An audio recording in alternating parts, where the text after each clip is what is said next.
Lakeview High School is where I was 16 years. It's a Wednesday, and I'm standing in the what was called the Commons area of Lakeview High School. That was a big open area that the kids that didn't want to go eat lunch, they could just come out there and hang out for that 30, 40 minutes. It's in between the auditorium and the gym, and I'm standing there on this Wednesday and watching the kids, making sure they're not doing anything they're not supposed to be doing, and the bell rings. And on Wednesdays, guys, my favorite day. Now, y'all are Northerners, so this may not mean as much to you, but on Wednesdays, it was chicken fried steak day at Lakeview High School. That was an important day. Chicken fried steak, mashed potatoes, gravy, and they had buttermilk pie for dessert, and I couldn't wait for Wednesdays. So this particular Wednesday, I'm standing there and the bell rings, and I'm thinking, okay, I gotta go get my chicken fried steak, and I get my wallet out, guys, and this is kind of embarrassing because I had a bachelor's degree, a master's degree, a head coach at a big 5A high school, and we'd won a few district championships. I look in my wallet. I didn't have $2. I didn't have $1.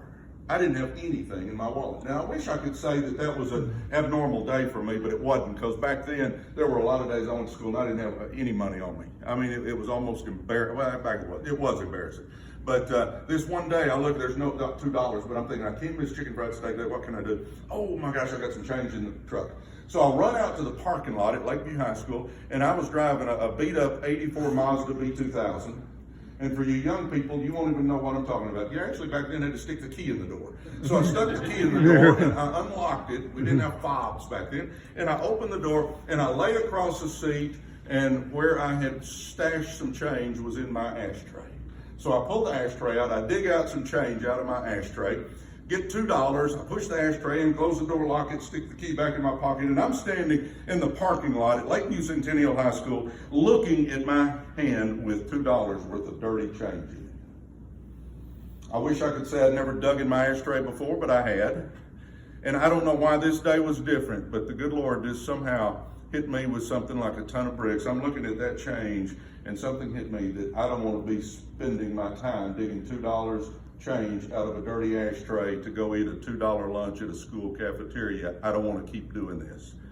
Now, I wasn't sitting at a big meeting like this talking about an amazing company where you can make crazy money. I was standing in a parking lot with the sun beating down on me, looking at change in my hand. I had no idea what I was going to do. But I made a decision standing there in the parking lot that day that I was going to change my life. See, I grew up in the ghettos, literally 2 murders and a rape within 7 houses. My mom was a godly lady, but she didn't know how to make money. She worked in sewing factories and school cafeterias, and then I taught school. I had no qualifications to have made a lot of money, but because of this company, us common folks have a chance to do that. But that day in that parking lot, I made a decision, and I'm standing in front of you today because of that decision that I made.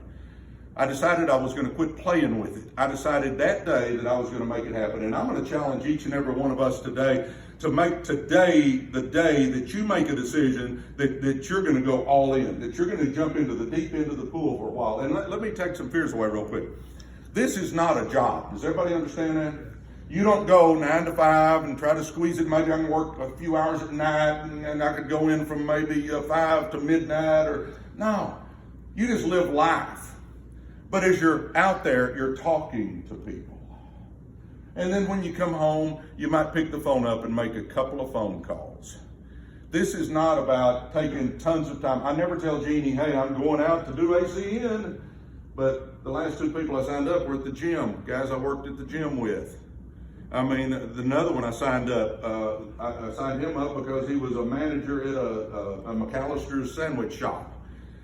But I'm always talking. I'm just always have my antenna up, and I'm always talking to people. And at night, I'll make a couple of phone calls just like you can. And don't give me that BS that you don't have time. I don't have time to do this business. No, you don't want to do the business. Because if all you do is live life, you're going to do that anyway. And don't tell me you don't have enough time to make a couple of phone calls in the evening. Yes or yes? I mean, if we really want to do something, we can find time to make 2 phone calls in an evening. Guys, we've got to make a decision. All right. Are y'all impressed? I have a notebook with notes in it, huh? What I wanted to say today, I'm going to tell you, I think success is a conscious decision. So I'm going to tell you right now, if you really want to do this, I think you've really got to make a decision that you want to do it. All right, number 1, make a decision that the buck stops with you. I think one of the things all of us do, I used to do this all the time because I was on the wrong side of the tracks. We were poor. I had no dad in my life. I made excuse after excuse after excuse after excuse. I always blamed somebody else for my lack of success because of the way I grew up. Guys, we got to make a decision that the buck stops with us. Life is not fair. It's just the way it is. I wish I'd have had a dad. I played sports my whole life, and my earthly dad never came to one game I ever played, and he ran off when I was 9, and I very seldom saw him after that. Not fair, but it is what it is. You know, I could either get bitter or I could get better, and I decided to get better over the deal. And I used him as an example of how not to be. But guys, we can all make excuses. We got to stop making the excuses and just say, the buck stops with me. You got to look in the mirror and say, if it's to be, it's up to me. Okay, so somebody has it easier. It is what it is. So somebody had a better childhood. Okay, it is what it is. Somebody hadn't made as many mistakes as I have, maybe. Okay, so what? It is what it is. We got to throw that behind us. See, none of us can go back and make a new beginning, but we can all start now and make a better ending. And that should be the goal of every person sitting in this room right now, that we're going to make a better ending of our life. That we're going to show our kids and grandkids that somebody with our last name can do something special. But it's going to boil down to you saying, the buck stops with me. Number 2, make a decision to grow as a person. I think this is the biggest thing that helped me in my life. When I was in college, I was on the Just Get Me Out of Here program. I knew I wanted to coach. I knew I had to have a degree, but I didn't want to overtax my brain too much. Now I'm a lifelong learner. You know, on the plane here yesterday, I put my headphones on. I have audio books on my phone. I put my headphones on, turn my audio program on, and I listened to a book for 3 hours as I was flying here. You know what I'm going to do tonight when I fly back? I'm going to put those same headphones on. I'm going to get to that same book where I stopped yesterday, and I'm going to listen hopefully to the rest of it in the 3-hour trip back to Dallas. We got to grow. See, our circumstances are because of our actions, and our actions are because of our thoughts. I had poverty thoughts. I had to get that crap out of my mind and get some good stuff in there. By reading, you do that. By, instead of watching a time-wasting electronic income reducer that some of us call a television, instead of watching that, we need to get our computer out at night and watch some Zig Ziglar, Stephen Covey, Les Brown, Joyce Myers, Jim Rohn. We need to listen to some personal growth giants teaching us how to change our thought process. Because again, our circumstances are because of our actions, but our actions are because of our thoughts. So if I want to change where I am in life, it starts by changing the way I think about things. By the way, television, here's my theory on that. I don't want to watch millionaires having fun on the TV. I want to be a millionaire having fun. And we're not going to be a millionaire having fun if we're spending our time watching the boob all the time, guys. Or scrolling the internet. We think we're doing something and all we're doing is wasting time. Life's too short. Let's quit wasting time. We need to start reading. We need to watch some personal growth giants. And number 3, you need to run with winners. Everybody in here, guys, we all know winners and we all know losers. Just a fact. Spend less time with the losers in your life, more time with the winners, because whoever you run with rubs off on you. I used to ask my basketball, or I'd point to my basketball team when we'd be having a meeting, and I'd say, guys, you show me who you run with, and I'm going to show you who you are or who you're going to be. Do you realize that applies to every one of us in this room? You show me who you run with, and I'm going to show you who you are or who you're going to be. I'm not saying I don't love some of the losers in my life, because I got a family of just a bunch of rednecks mainly, you know. I mean, but they're my rednecks and I love them. But I don't spend a lot of time with some of them because they try to take me down the wrong roads. I want to run with people that are going somewhere with their lives. Yes, I'm running with the Bryans and the Gregs and the Angies and the Randy Hedges and the Chip and Karens. I mean, those are the people I want to run with, because when I'm around them, they're talking about all the stuff they're doing and accomplishing, and that starts rubbing off on me, and I start realizing I can do that too. We need to read, we need to watch personal growth giants, and we need to run with winners. My 3rd point, make a decision to be a person of action. Here's what's going to be the thing that changes your life or not, right here. Because if we really make a decision today that we're going to do this, then it's going to boil down to, are we going to do anything or not? Are we going to take action? You know, we don't need to know all that crap. Do you understand that?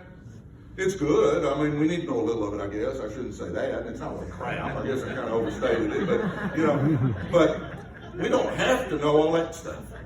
I promise you, I don't know all that stuff. Brian knows, he knows more in his little finger than I know. I mean, I don't know that much about this stuff.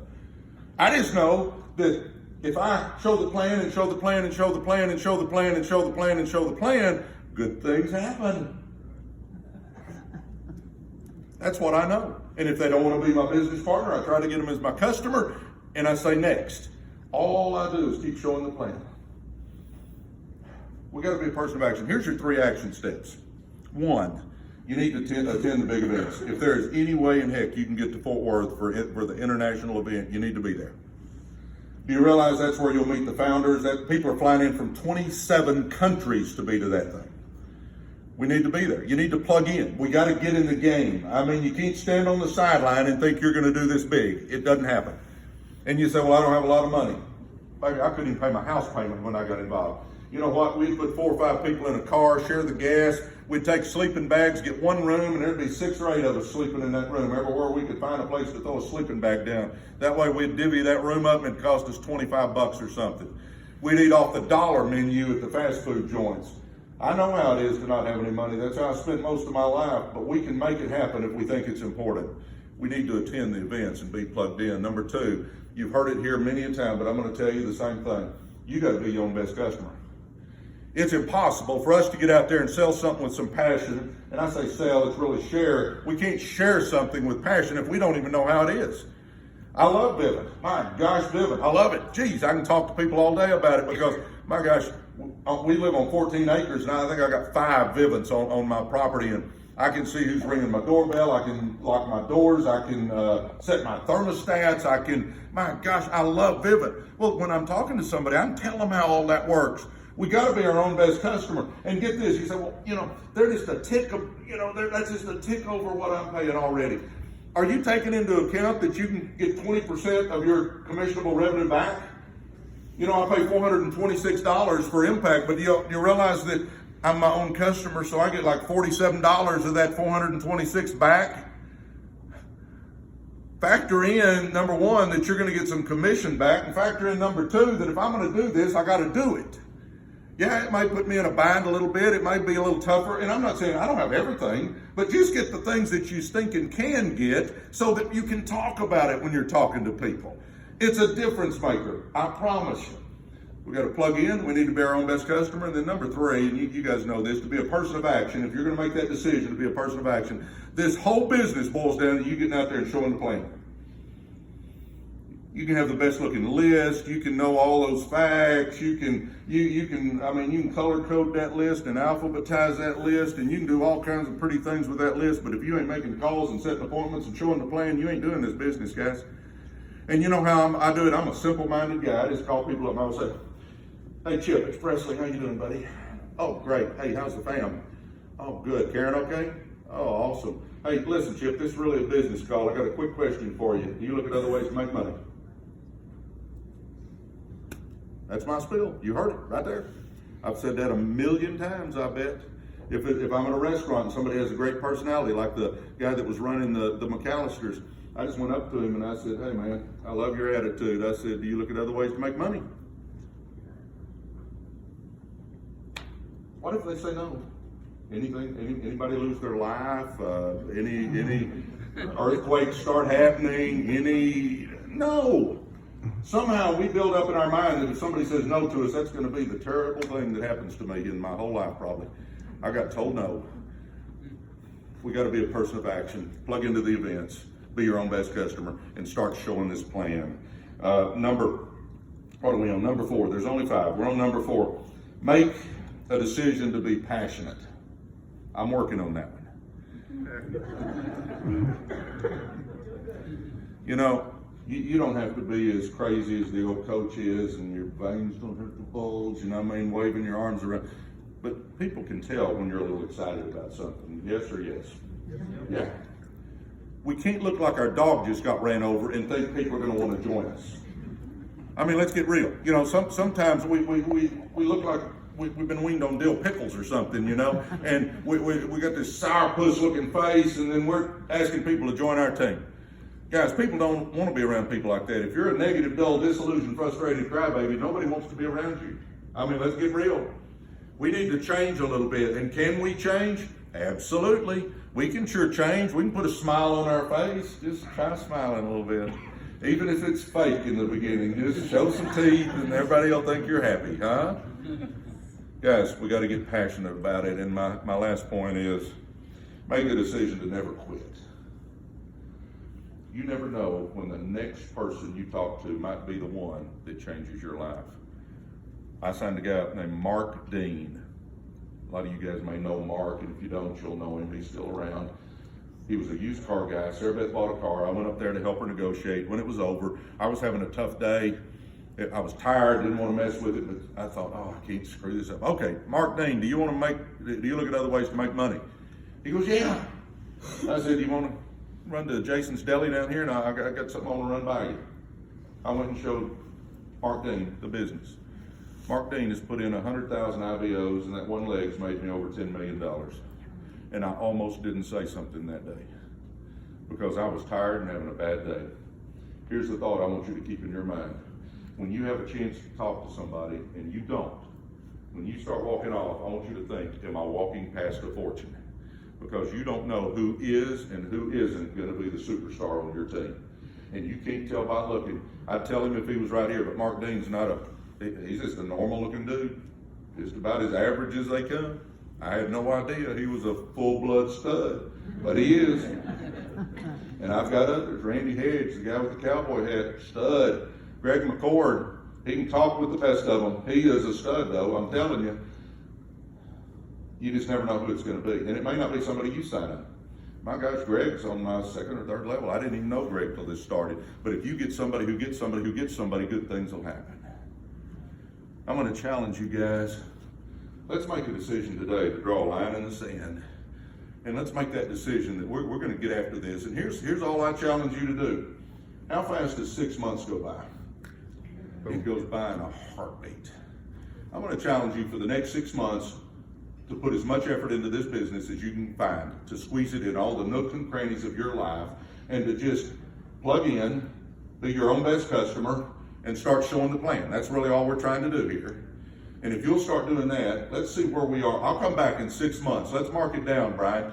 Mark it down. I'll come back in 6 months, Mr. Dillsheimer, and let's have this meeting again. And I can almost guarantee that everybody in here, if you'll really focus for 6 months, you will be very glad that you did.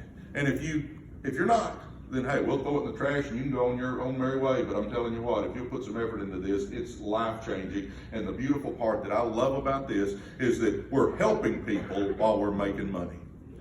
As God made every one of us in His image, God put greatness in each and every one of us. And I'm telling you right now, let's not go to our grave with that greatness still in there. Let's show our kids and grandkids that people with our last name can do something special. Let's make that decision today to make this happen. I believe with all my heart there'll be two groups of us. There's going to be the group that's glad they did, and there's going to be the group that wishes they had, because they're going to be writing books about us here in a couple of years. And I hope that we've got our names all over those books. God bless you. We're done.